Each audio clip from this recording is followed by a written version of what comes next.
Hi everyone, this is Mr. Zhang, and today we'll be going over the math homework for Class P. This is for session U12.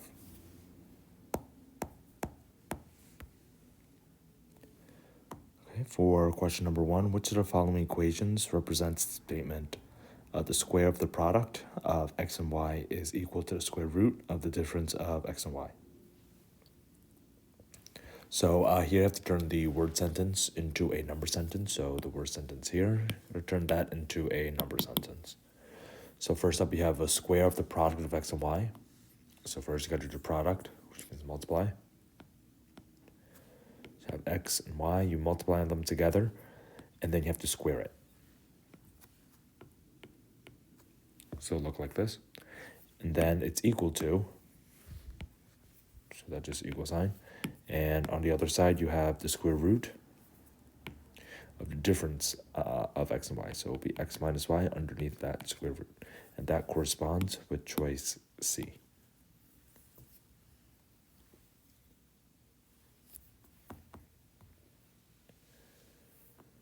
All right, next for question number 2, Karen's ordering a hamburger. The restaurant offers 2 different kinds of bread, 3 different condiments, and 2 types of cheese. If Karen selects 1 type of bread, 1 condiment, and 1 type of cheese, how many ways can she order her burger? So this is a counting principle question. And a counting principle is essentially a tree diagram. And here all you have to do is write a blank for each option that you have. So the first type is bread, and you have 2 types of bread. So you have 2 branches or 2 options there. Now the next option is condiments.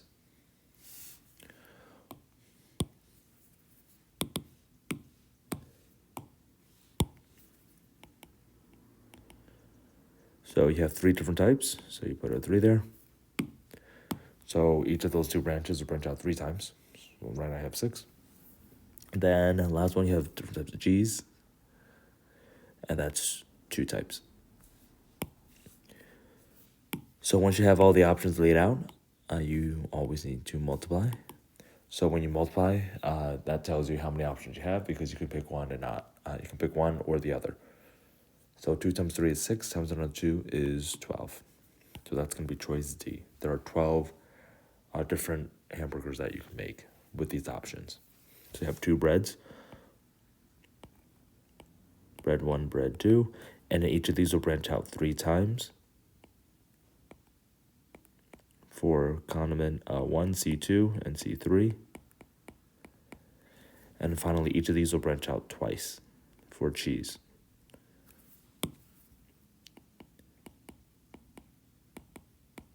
So you essentially have 12 choices here, if you count the number of branches at the end. All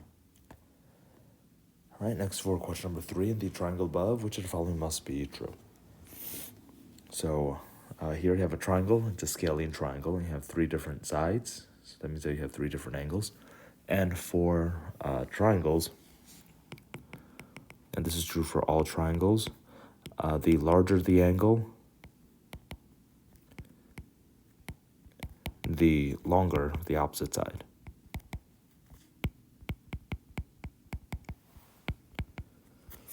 So a triangle with, let's say, a really small angle here. If this angle is really small, the opposite side is also going to be really small.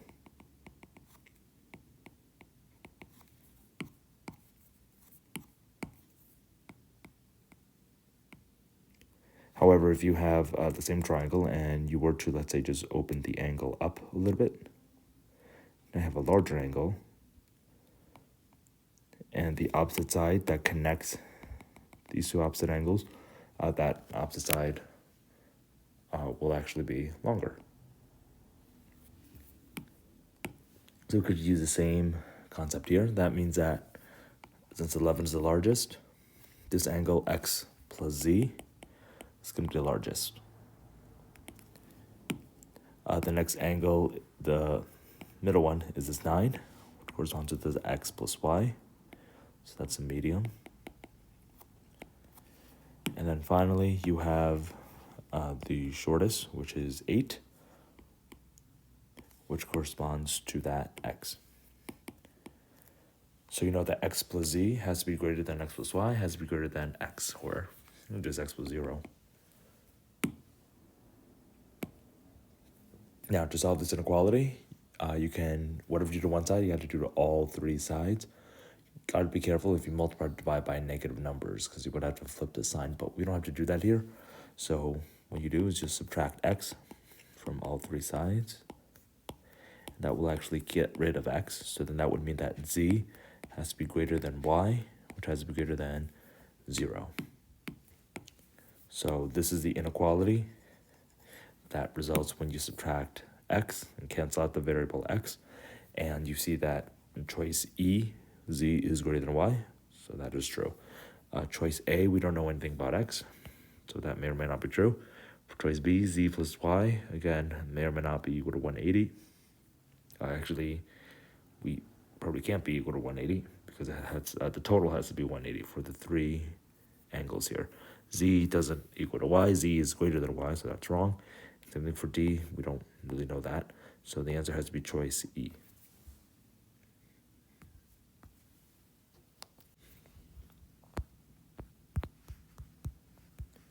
All right, next for question number 4. The graph above shows the price of per share of a stock in company X. What was the greatest change in price between 2 consecutive months?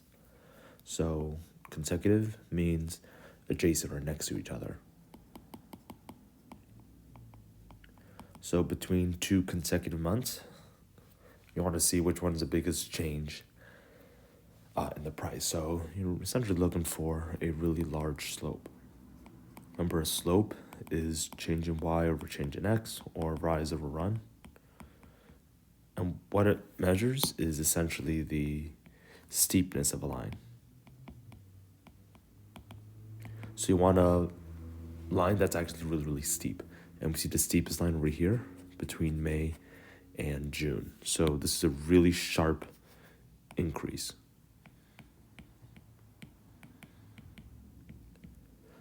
Essentially, this were a mountain, you would have a hard time traveling up this mountain because it's so steep. So between May and June, it went from $2.50 all the way up to $4. So the stock went up, choice D, $1.50 if you subtract 4 minus $2.50. Next for number 5, if A and B are distinct single-digit prime integers and the remainder when B is divided by A is also prime, which of the following are possible values for A and B?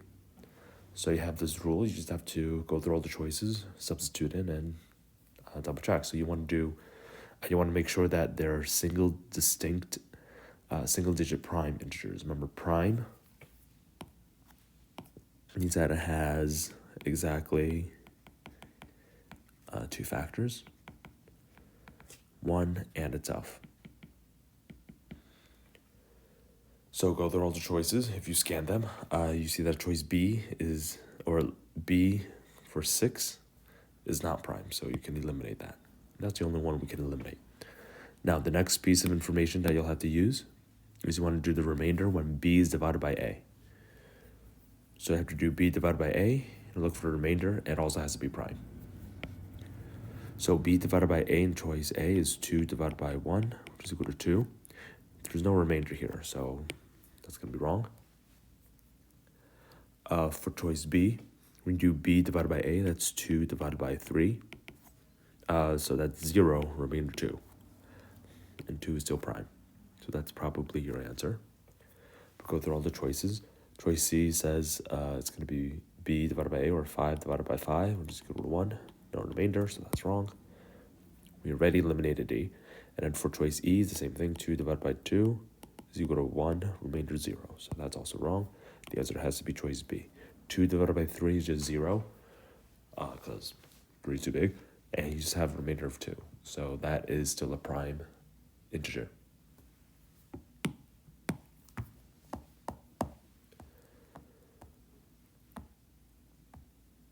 All right, next for number 6, in the multiplication map above, the product of the numbers at the 2 tails of an arrow is placed in the circle to which the arrow points. For example, the circles labeled X and Y over there are at the tails of an arrow. So they're at the end of the arrow. And the product is placed inside circle Z, which is 6. So it's 2 times 3 is 6. What is the value of A? I want to figure out what A is over here. So you just have to multiply them and just use multiplying and dividing. So for example, to figure out this number, you know that 3 times this blank is equal to 12. So this blank has to be 4. So we know that 4 has to be there because 3 times 4 is 12. And now we have 6 and 4. They're being multiplied. That's going to be equal to 24. And finally, you know that 24 times A has to be 48. So A is going to be 48 divided by 24, which is equal to 2. So that's going to be choice A. All right, and here's the summary for this first page.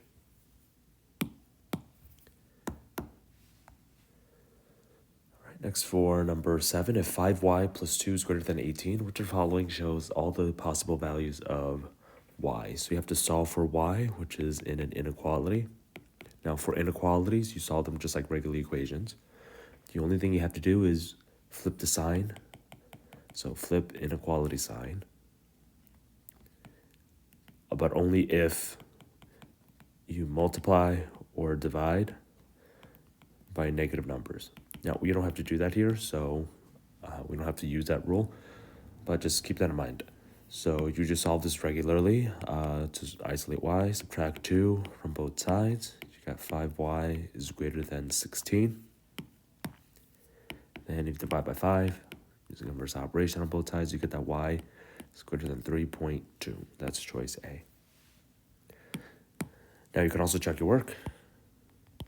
If y is greater than 3.2, substitute in y equals 4 into the equation. You'll have 5 times 4 plus 2. That's equal to 22, and that is, in fact, greater than 18, so that does check out.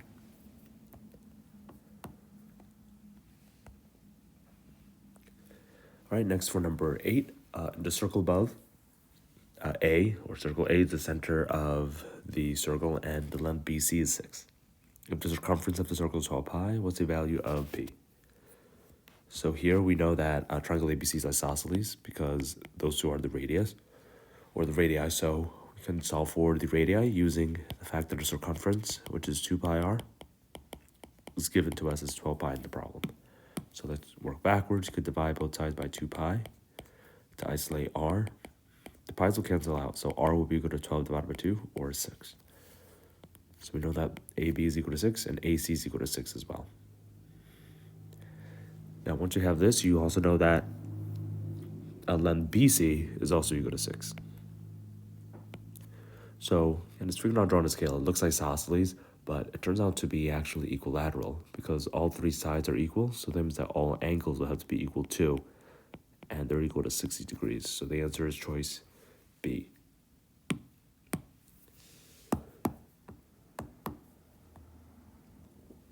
All right, next for number 9, a rectangle box has a length of 6, width of 8, and a height of 10, and a volume of V. Which of the following represents a volume of a rectangular box that has a length of 6, a width of 4, and a height of 10 in terms of V? So the volume of the box, of course, is given by the formula length times width times height. And for this box, you have 6, 8, and 10. So volume is 6 times 8 times 10. Now you have a different box that has the same length, but half the width. So it'll look a little shorter. It's basically 6, 4, and 10. Again, if we cannot draw on a scale. So the volume will be 6 times 4 times 10. Now notice that because the 8 turned into a 4, the volume is halved.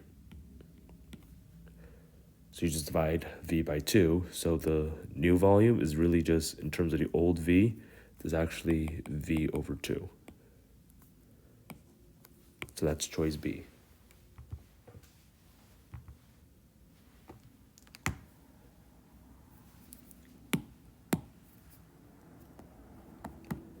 All right, next for number 10. In the figure above, A is the center of the circle. B is the point on the circle that has the greatest y coordinate. C is the point of the circle that has the least x coordinate. What are the coordinates of C?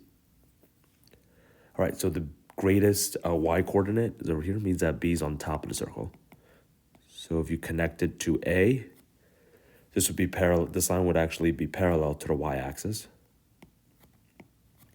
And the x values are the same. So that means that the radius is going to be 6 minus 1 or 5. So the radius has to be 5. So if the radius is 5, then you could go to point C, you would take point A and go 5 units to the left. So point C would have the same y value of 1. But then you have to do 2 minus 5. And when you do 2 minus 5, you get negative 3. So point C is in quadrant 2, which means it has a negative x and a positive y coordinate, which it does. And it will be negative 3 comma 1, which is choice D. Then you have to solve for radius. Once you figure out that radius is equal to 5, then you can just subtract 5 from the x coordinate. All right, and here's the summary for this page.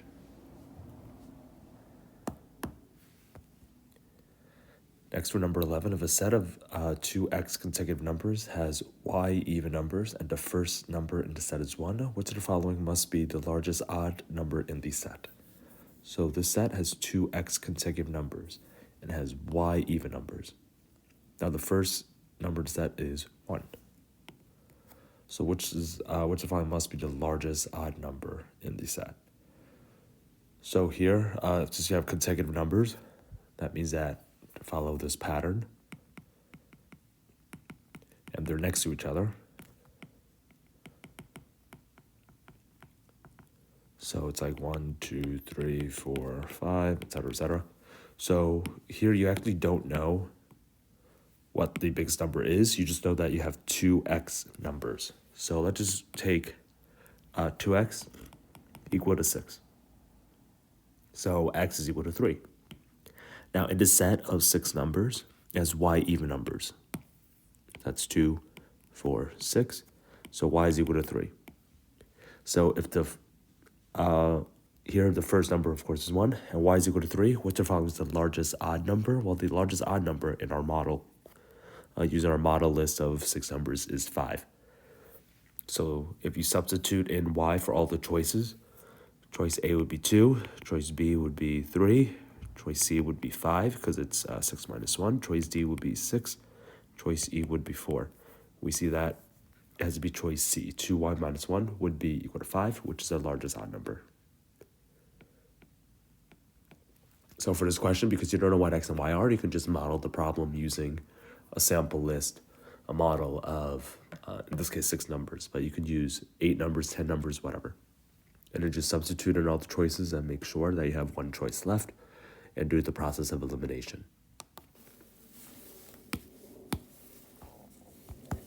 Okay, next for question number 12. If n is an integer and n is not equal to 0, which of the following must be a positive even integer? So n has to be an integer, which means it has to be a whole number. And it can't be equal to 0. So you have to go through all the choices, and here, one strategy you can use is to pick a number for n, so you can make n equal to 1. Because 1's a whole number, it's an integer, and it's not equal to 0. So go through all the choices, and remember the keyword here is must. So must means 100%.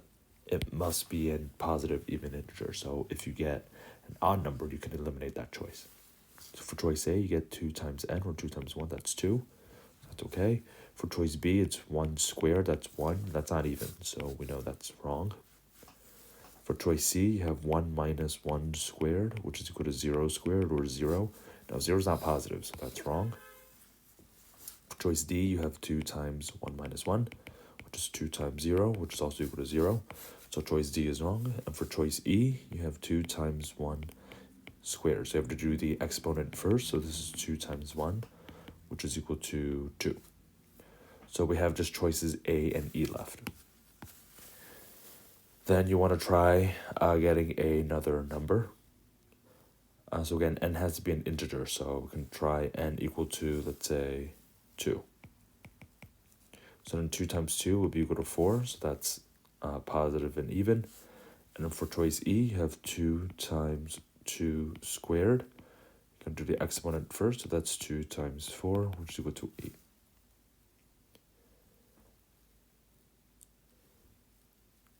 All right, and then here, just want to keep testing out a couple of numbers. Now, the next thing that you can actually do is for a whole number, you'll see that for choices A and E, they'll both still be even if they're positive. Negative numbers can also be integers. So integers include negative numbers.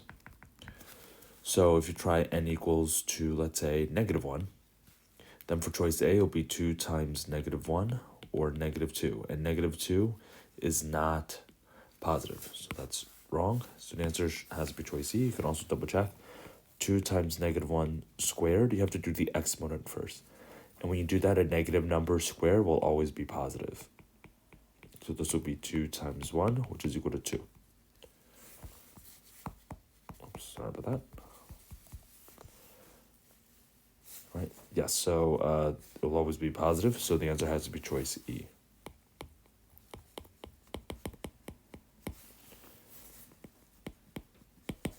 So for this expression 2n squared is always positive.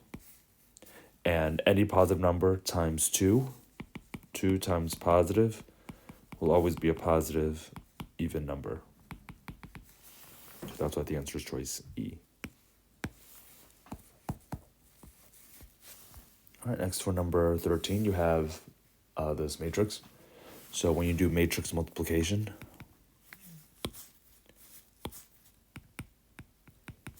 you have to multiply and add in a very specific order. So here, when you have a 2 by 2, crossed with a 2 by 2, the middle 2 cancels out and you have it will result in a 2 by 2 matrix.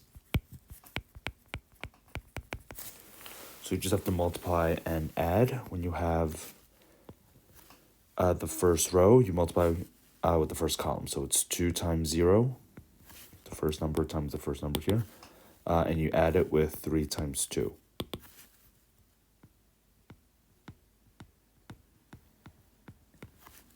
And that's equal to 0 plus 6. So you have 6 as the first number. So from here, you can actually figure out that the answer has to be A, because A is the only choice with 6 in this position. Choices B, C, D, and E don't have that, so the answer has to be A.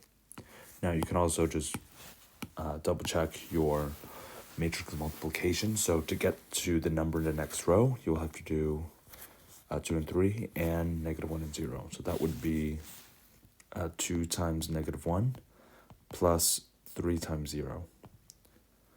And that's going to be equal to -2 plus 0, which is equal to -2. So there should be -2 in this position. All right, and then you would have to start for the next one on the bottom here. You'll have to do 1, 4, -1, 4, and 0, 2. So that'll be -1 times 0 plus 4 times 2. So that's equal to 0 plus 8, which is equal to 8. And then for the last one, you'll have to do -1 and 4 with -1 and 0. So that's -1 times -1 plus 4 times 0. So that's +1 plus 0, or just 1. So that's how you get these 4 numbers. Again, you'll do matrix multiplication at some point in high school, so don't worry too much about this now.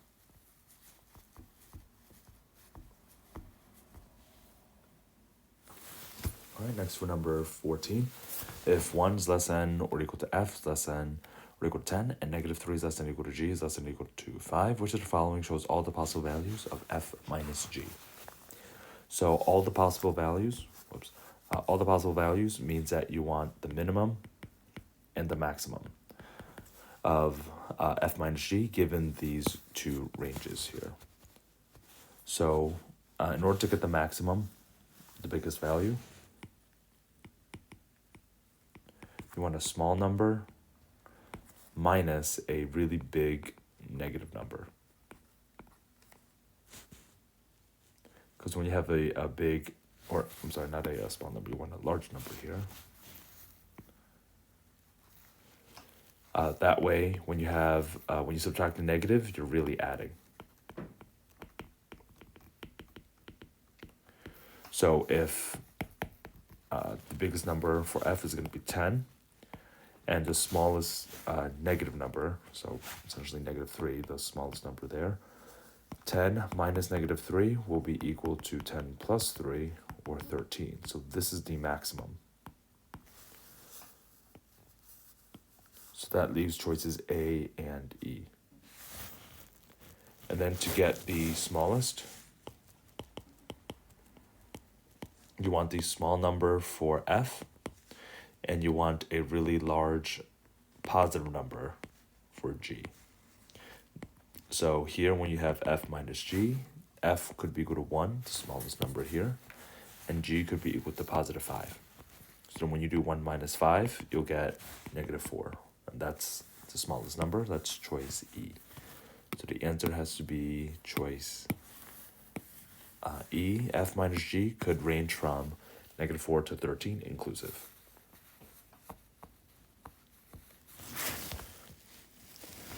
All right, next for number 15. The figure above shows the pattern used to lay rectangular tiles of equal sizes on a certain floor. Each tile has 3 inscribed tangent circles. The radius of each circle is r, and the area of the floor is 480 r squared. What's the area of the floor that is shaded? All right, so the shaded piece. So the first thing you want to do is to figure out the area of the shaded part for each of these tiles. So there'll be the tile area minus the 3 circles, and that's equals to the shaded part per tile. Now, we can actually figure out the total area. We know that the radius of each of the circles is r. So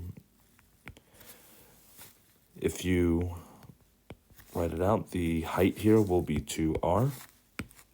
And then for the width, if you line up the radii, because everything is tangent, which means that they perfectly match, or they perfectly fit. So each of these would be r, r, and r. So in total, you have the width is going to be 6r, because you have 6 radii. So the area of the tile is going to be 2r times 6r, because just length times width. And that's going to be 12r squared. So that's the total area. The area for each of these circles is pi r squared. So if you multiply that by 3, you have 3 times pi r squared. So when you subtract, you have 12r squared minus 3 pi r squared. And here you can actually factor out r squared. And that will give you r squared times 12 minus 3 pi. So this represents the shaded per tile. And now that's going to be the part. So now you know that the entire floor is going to be covered up with these tiles, and you don't know the dimensions of the entire floor. But you do know that the total area is 480 r squared. So we can actually set up a proportion for part over whole. The shaded part is going to be over here. 12 minus 3 pi times r squared. And the total for the tile is 12r squared.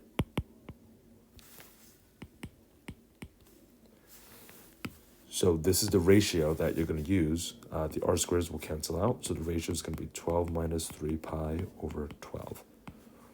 This is the percentage of the tile that is shaded. And we're going to take this percentage, this part, and multiply by the actual total, which is 480 r squared.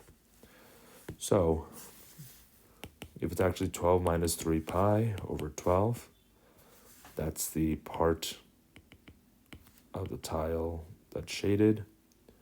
You multiply that by the entire area of the entire floor, which is taking part of the whole, and that will give you the shaded area of the whole floor, not just a tile, of the entire floor. So here we can just cross simplify. So 12 and 480, you have 40r squared there. So you'll have 12 minus 3 pi times 40r squared.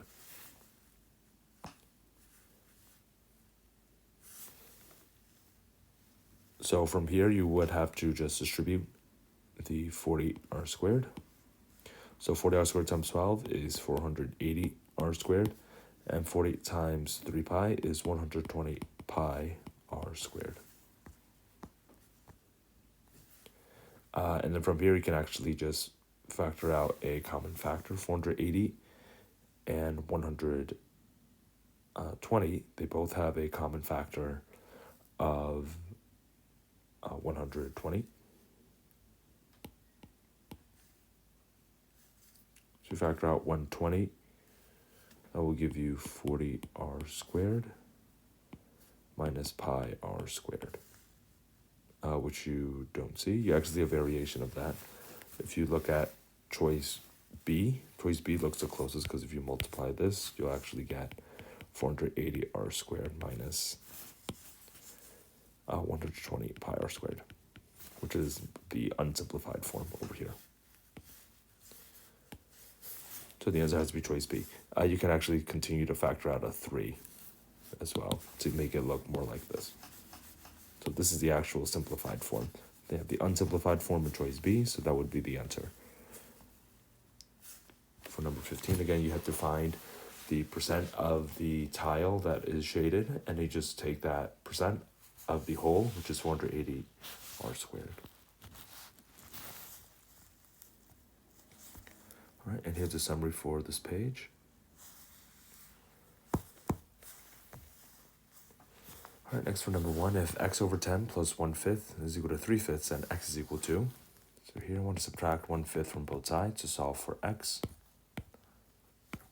That'll give you x over 10 is equal to 3/5 minus 1/5, or 2/5. And 2/5, if you multiply the numerator and denominator by 2, you'll have 4 over 10. So now that denominators match, you know that the numerator x has to be equal to 4, choice B. Next for number 2, if 3a plus 8 is equal to 2, then 3a times 5 is equal to. So here if you subtract 8 from both sides, you get that 3a is equal to 2 minus 8, or negative 6. And now you don't actually need to solve for a, you want to solve for 3a times 5. So that means you'll want to multiply by 5 on both sides.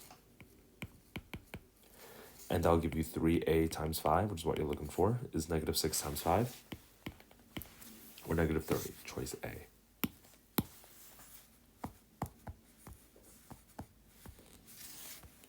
All right, next for number 3, in the figure above, how many pairs of sides have the same slope? So same slope means parallel. So if two lines are parallel, the slopes are equal. So here, when you have a hexagon, a regular hexagon, you have one pair that's a parallel. And the horizontal side, that's also parallel. And finally, you have the negative slope here. So you have 3 pairs of parallel sides, and that's choice C.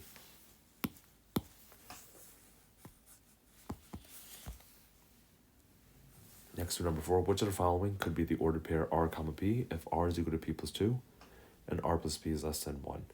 So you just have to go through all the choices. Here you want r is equal to p plus 2. So r is the x coordinate, p is a y coordinate. So you want to see if negative 3 is equal to negative 4 plus 2. That's wrong, so you eliminate choice A. For choice B, you have x is negative 1. I want to see if that's equal to 1 plus 2. Again, that's wrong. Choice C is 5. Is that equal to 3 plus 2? This is correct, so that could be it. For choice D, you have 2 is equal to 4 plus 2. Again, that's wrong. For choice E, you have 1 is equal to negative 1 plus 2. That is correct. Now you have part 2. You want r plus p is less than 1. So for choice C, you have 5 plus 3. That has to be less than 1. That's wrong. So the answer has to be choice E. 1 plus negative 1 is less than 1 because 1 plus negative 1 is 0. So since both of these inequalities are satisfied, both of these statements are satisfied, the answer has to be choice E.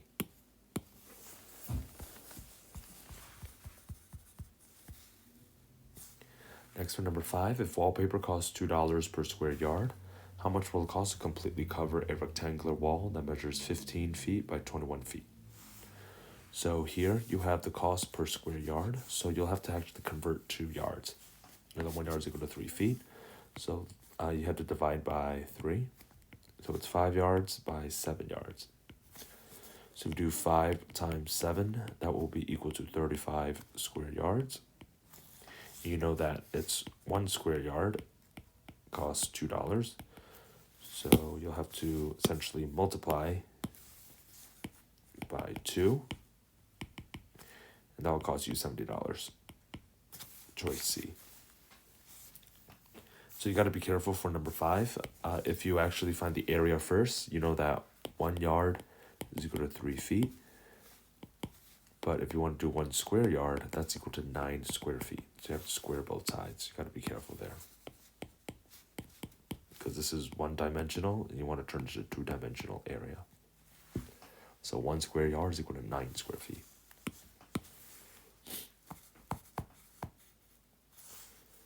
All right, next for number 6, the product of positive integers x, y, and z is 66.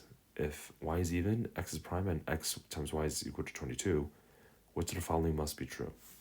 So here you know x times y is equal to 22, so let's look for factors of 22. They have to be whole numbers here, so that does make everything easier. You have to have positive whole numbers. So 22, you have 1 and 22, or 2 and 11.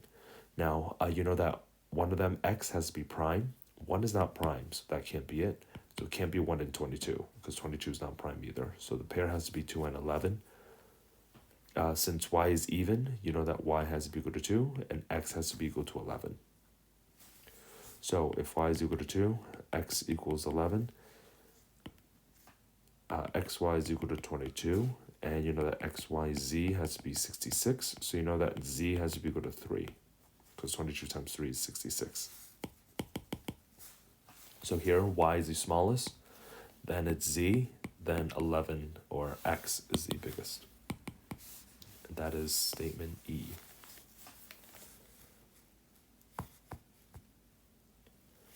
Next for number 7, in triangle JKL, JK is congruent to KL.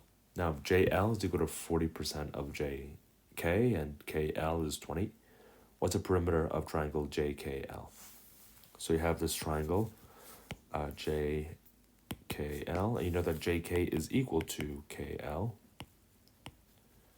So that means that this is isosceles.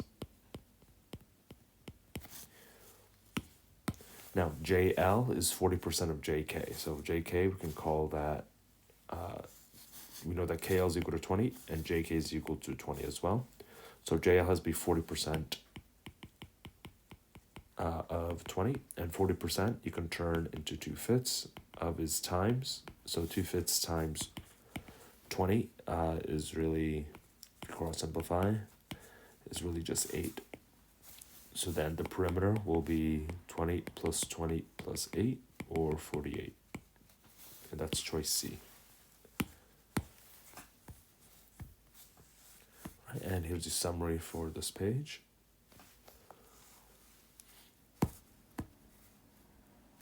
Okay, next for number 8, the clock shown above represents the time as 12:15. Which of the following shows the time if the hour hand is rotated clockwise 120 degrees and the minute hand is rotated clockwise 90 degrees? So when we have a full circle, that's equal to 360 degrees. So if you want to break it down into 120, 360 divided by 3 is 120, so you have to cut the circle into 3 pieces. So you'll move the hour hand clockwise 120 degrees. So you have to go from 12. You'll break it into, you'll turn that 12 into this 4. So this will be the hour hand.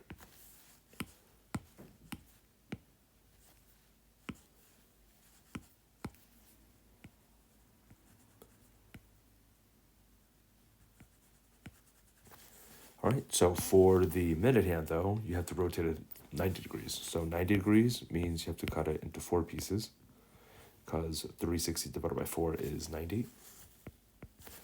So you'll have to turn the 3. If you cut this into 4 pieces, the 3 will move towards the 6. This will be the minute hand. So the time will be 4:30. And that's choice D.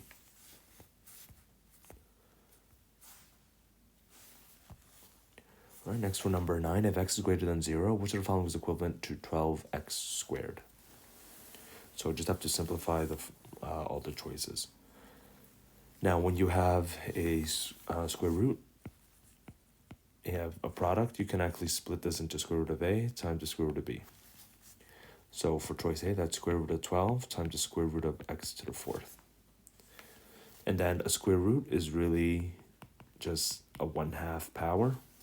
So this x to the 4th, it turns into square root of 12 times x to the 4th raised to the 1/2. And now from here, you can do power to a power. B to the a raised to the c power is b to the a times c. So if you multiply 4 and 1/2, you'll have the square root of 12 times x squared. So the x squared is there, but the square root of 12 is not equal to 12, so a is wrong. For choice B, you'll see that this is square root of 144 times the square root of x squared, and that's just equal to 12 times x. So the 12 is there, but the x is not, so that's wrong. Choice C, you have 2 times square root of 36 times the square root of x to the 4th. So the square root of 36 is actually equal to 6, and the square root of x to the 4th is x squared, just like in choice A. And this is in fact equal to 12x squared, so this is going to be correct. For choice D, just to go through all the choices, you have the square root of 36 times the square root of x squared, and that's equal to 2 times 6 times x, or 12x, so the exponent is wrong. And for choice E, that's equal to 6 times the square root of 4 times the square root of x, so that's equal to 6 times 2 root x, or 12 root x, so that's also incorrect. The answer has to be choice C. Again, you have to use these laws of exponents. You can split a radical if you have a product inside. 1/2 exponent is just a square root, and then power to power, you have to multiply the exponents.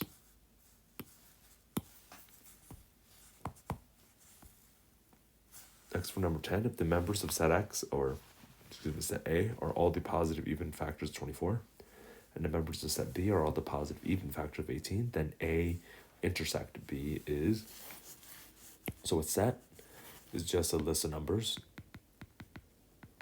and you use curly brackets to define them. And this symbol means intersection, which means common elements only. So it's like the intersection between two streets.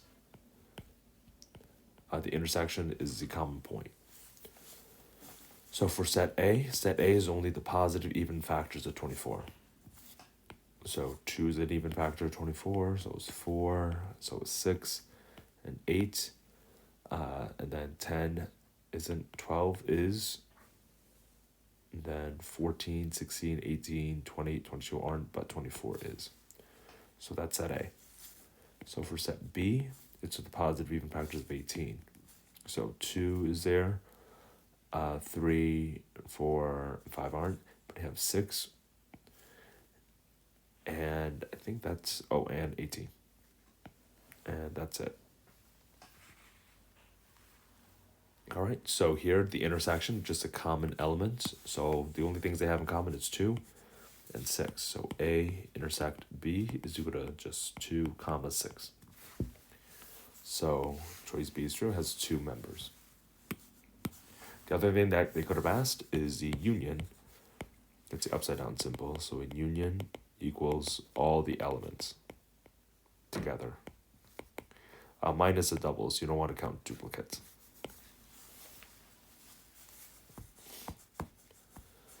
All right, next for number 11, in the figure above, what's the length of AB? So here you have a right triangle. So that means you have to use Pythagorean. So when you have Pythagorean, that's a squared plus b squared equals c squared. So I don't know what that is, so I can call that b. That's a leg. Be careful, it's not a 5, 12, 13. Remember, a 5, 12, 13 has to have 12 as a leg and 13 as hypotenuse. Here we have 12 as hypotenuse. So you got to be careful there. So this is going to be 5 squared plus b squared equals 12 squared, or 25 plus b squared is equal to 144. And from here, you can subtract 25 from both sides. You get that b squared is equal to 119. So b has to be the square root of 119. And that's choice B. So be careful, it's not one of the triplets because the hypotenuse is 12 as opposed to 13. So you got to be careful here. You have to do the old school way, just Pythagorean, which works for all right triangles with legs A and B and hypotenuse is C. All right, and here's a summary for this page.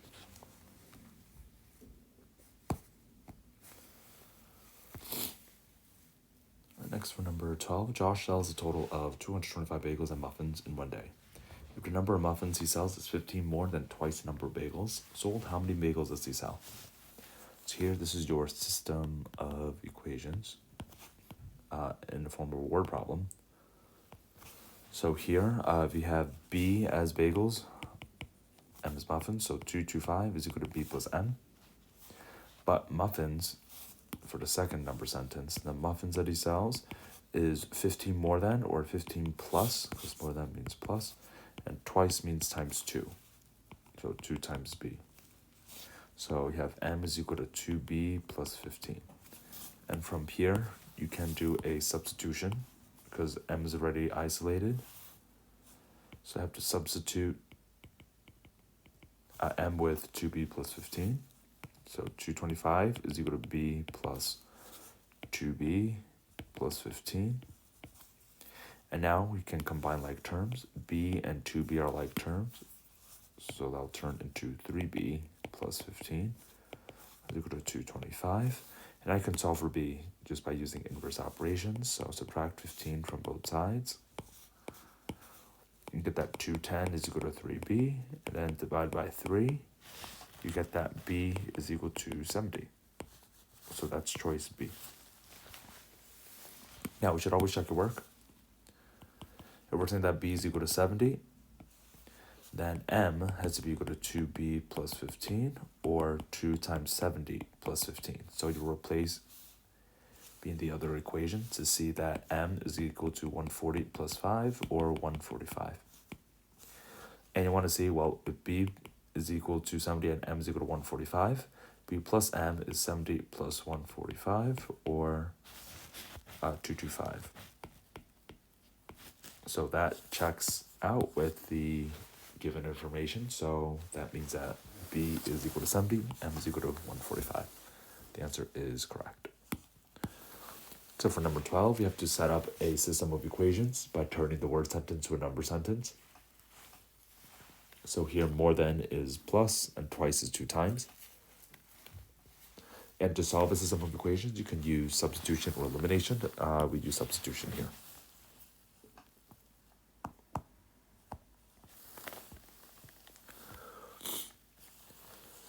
Next, for number 13, a local bank offers its customers 2 checking account plans. So plan A says it's an unlimited number of checks can be written each month for a monthly account maintenance fee of $750. Plan B says a monthly account maintenance fee of $250 and a transaction fee of 50 cents for each check written during the month.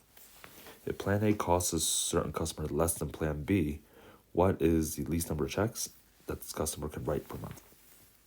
So you want to compare these 2 plans, and you have a flat fee plus the variable fee. So for Plan A, it just costs $750 a month. That's a flat fee, and you can write any number of checks. But for Plan B, it's $250, so it's cheaper initially, but for each check, so we can call that C. So the number of checks equals C. You'll have to add 50 cents times C. And at some point, they will break even. So these two plans will be equal. So if you have 250 plus 0.5c, that's going to be equal to 7.50. So if you subtract 250 from both sides of this equation, you'll have 0.5c is equal to $5. And when you divide by 0.5, here you can move the decimal point one time over. So that's going to be 50.0 over 5, or just 10. So the number of checks is 10. So if we write 10 checks, that means that they'll both cost the same amount of money.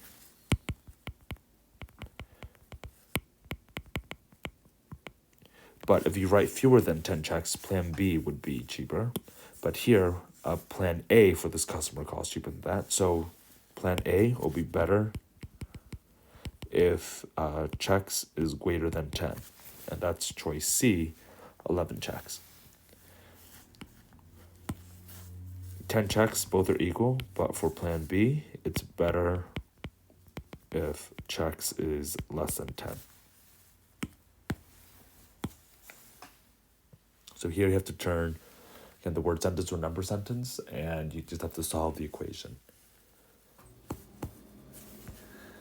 All right, next for number 14, in a list of 5 integers, if the mode of the list is 2 less than a median, which of the following could be true? So the mode is the most frequent number. And the median is the middle number. So when you have a list of just 5 integers, and we make this the median, the mode has to be 2 less than this. So that means that these two numbers have to be equal, and they have to be equal to the mode. So that also means that these two numbers will have to be greater than the median.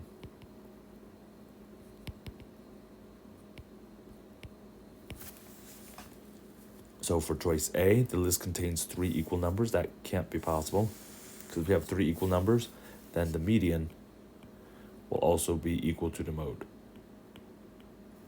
And that's not true. The median is 2 less than it. So the mode has to be less than the median. You can only have 2 equal numbers. Now for choice B, the average is less than the median. So the average is you have to add everything up and then divide. So here you can actually test something out. So for choice B, if you make, let's say, the median 5, the mode will have to be 2 less than that. So that's going to be 3. And then here, I'm going to make the other numbers just, let's say, equal to 6 and then 7. So here the average will be 3 plus 3 plus 5 plus 6 plus 7 divided by 5. And that's 6 plus 11 plus 7, or 18 plus 6 over 5, which is 24 over 5. All right, and that's equal to 4.8. And that is less than 5. So this could be it. So that means that has to be true. Here the average can't be equal to the mode, because then if you want the average equal to the mode, it will have to be 3, 3, 5, 7, 7. So you have that nice symmetry going, but then you'll have 2 modes. And you don't have 2 modes. You can only have 1 mode. So C is wrong. The mode is greater than the average. Again, that can't be true, because the mode has to be less than the average. I guess that was that before. And only 2 numbers are distinct. You can't have that. That means only 2 numbers are different. You need to have a lot of different numbers. So that's also wrong as well. The answer has to be choice B.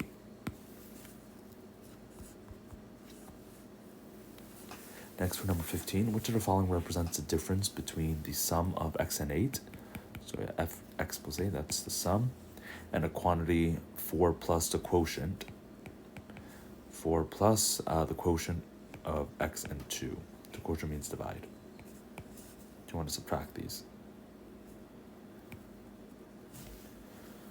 So here for 4 plus x over 2, the LCD is equal to 2. So that's really 8 over 2 plus x over 2. So here this would be 8 plus x over 2 being subtracted by x plus 8. And now here the LCD is going to be 2 again. So I have to multiply this first number by 2 over 2 and distribute. So that's really 2x plus 16 over 2 minus 8 plus x over 2. And I want to subtract the numerators. So it's 2x plus 16 minus 8 and a minus x, because you can distribute the negative 1. And that's all over 2.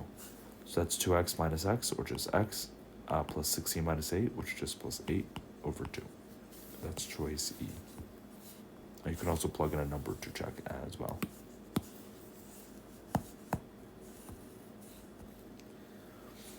Next, for number 16, what is the area of the parallelogram ABCD shown above? So the area of a parallelogram is just length times width, or not length times width, just base times height. And the base must be perpendicular to the height. So the base is 14, and we need this height, BE. Now, we have a right triangle here for triangle ABE, and for right triangle, you know that Pythagorean has to be true. So a squared plus b squared equals c squared. So for the triangle, it's 4 squared plus h squared is equal to 4 root 5 squared. So that's 16 plus h squared. And here I have to distribute that exponent to both the 4 and the root 5 squared. That's this law of exponent. A times b to the c power is a to the c times b to the c. So that's equal to 16 times 5, or 80. So 16 plus h squared equals 80. If you subtract 16 from both sides, you get that 8 squared is equal to 64. So that h has to be equal to 8. So this is 4 and 8. So when the height is equal to 8, the area will be 14 times 8, which is equal to 112. Choice D.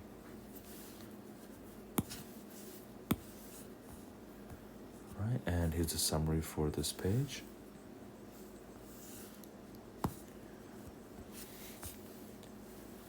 All right, next for number 17, if the points A at -2, 1, B at -2, 5, C at 8, 5, and D at 8, 1 are the vertices of a quadrilateral, and point E is a midpoint of AD, what is BE? All right, so draw a quick sketch of this graph. A is at -2, 1. B is at -2, 5.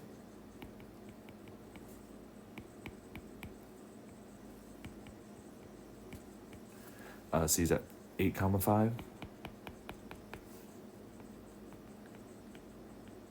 And D is at 8, 1. So essentially have a rectangle if you connect the dots. And the dimensions of this rectangle, it goes from -2 here to x equals 8. So 8 plus 2 is actually 10. That's a base. It goes from 1 to 5. So 1 minus 5 is going to be a height of 4. Now, E is the midpoint of AD. So D is here. So midpoint is going to be 5 away. So this will be 3, 1. You want to find the length of BE. So you actually made a right triangle. You have 3, 1, a -2, 1. So the distance between the x's, -2 to 3, is 5. The height here is still 4. So you want to find the hypotenuse, which is C. And remember, you can use Pythagorean. So you have a squared plus b squared equals c squared. So that's 4 squared plus 5 squared equals c squared. And that's going to be 16 plus 25 is equal to c squared, or 39 is equal to c squared. So C has to be the square root of 39. Or sorry, not 39, 41. So 41 is C squared, C is the square root of 41. Choice D.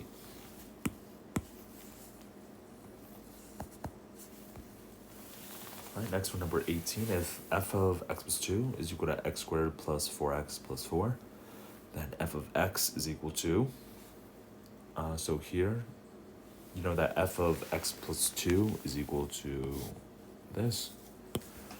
And instead of substituting in x plus 2, you want to substitute in just x. So here, you have to go through all the choices.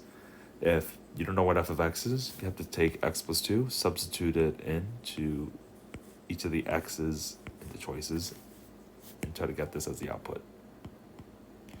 Again, f of x is a function, so just an input-output machine. So if f of x is equal to just x, then f of x plus 2 will just be equal to x plus 2. And that's not equal to this, so A is wrong. For choice B, if f of x is equal to x plus 2, then f of x plus 2 will be equal to x plus 2. We'll replace the x with x plus 2, and you add 2, and that's equal to x plus 4. Again, that's not what we have here, so B is wrong. Or C, if f of x is equal to x squared, then f of x plus 2 means that you have to substitute in x plus 2 and square that. So that's going to be x plus 2 times x plus 2, or you have to FOIL here, so first, outer, inner, last, or double distribution. So that's going to be x squared plus 2x plus 2x plus 4, or x squared plus 4x plus 4, and that's exactly what we have here. So you know that choice C has to be correct. F of x has to be x plus 2, and when you substitute x plus 2 inside x, you have to square that and FOIL it, and you get the output.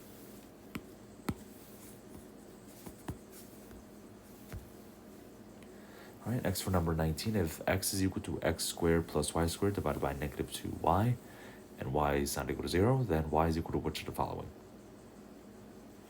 So here, you can multiply negative 2y from both sides to get rid of the denominator. So you have negative 2y times x is equal to x squared plus y squared. And you want to isolate y. So that means you want to move all the y's to one side. So you'll have to subtract y squared on both sides, and you'll have negative y squared minus 2yx is equal to x squared.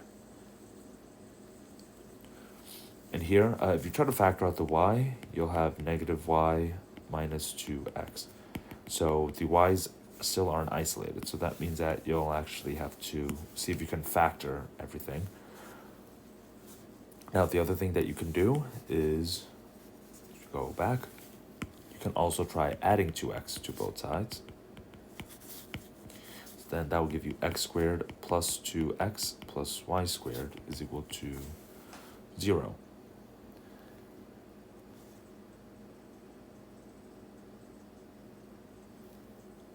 So once you have that, sorry, I forgot the y there,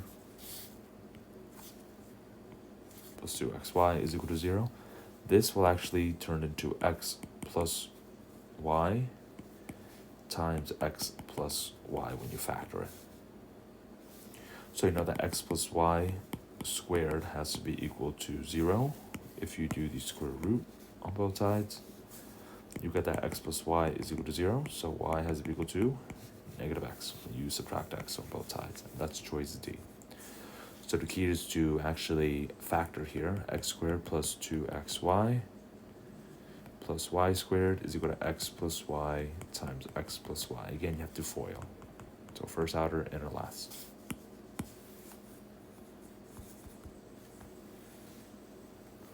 Next, for number 20, Karen buys a stock for $S, and the price of the stock rises 10% per month for the first 2 months. She owns it. During the third month, it drops 20%.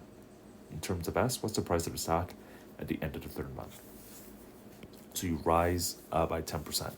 If you add, that's a percent increase of 10%. If you add 10%, that means you're multiplying by 1.1. Because if you add 10% to the original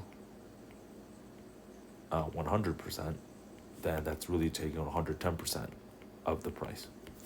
So if the original was S, you'll have to multiply by 1.1 for the first month, and then you multiply by 1.1 again for the next month. So this will be the price after 2 months. Now, during the third month, it drops by 20%. So that's a percent decrease. Minus 20% is equal to multiplying by 0.8. And that's because if you subtract 20%, that's really taking 100% minus 20%, which is equal to 80% of the price. So 80%, of course, is 0.8. So you'll lose some money, so you'll multiply the price after 2 months times 0.8. And then these are actually all like terms. So 1.1 times 1.1 is 1.21. I want to multiply by 0.8. And then move the decimal point 3 places to the left. So you'll have 0.968 times S. And that's choice A. You can also pretend that, since you don't know what S is, you can also pretend that the stock is $100, and then just work your way from here. Just add 10% to 100. And the reason why we use 100 is because you have percentages, so 100 is just a nice percentage. If you do that method, you'll have $96.8 left, which is still choice A. Right, and here's a summary for this page. All right, thank you everyone for joining me today. Enjoy the rest of your day, and I'll talk to you guys next time. All right, bye everyone.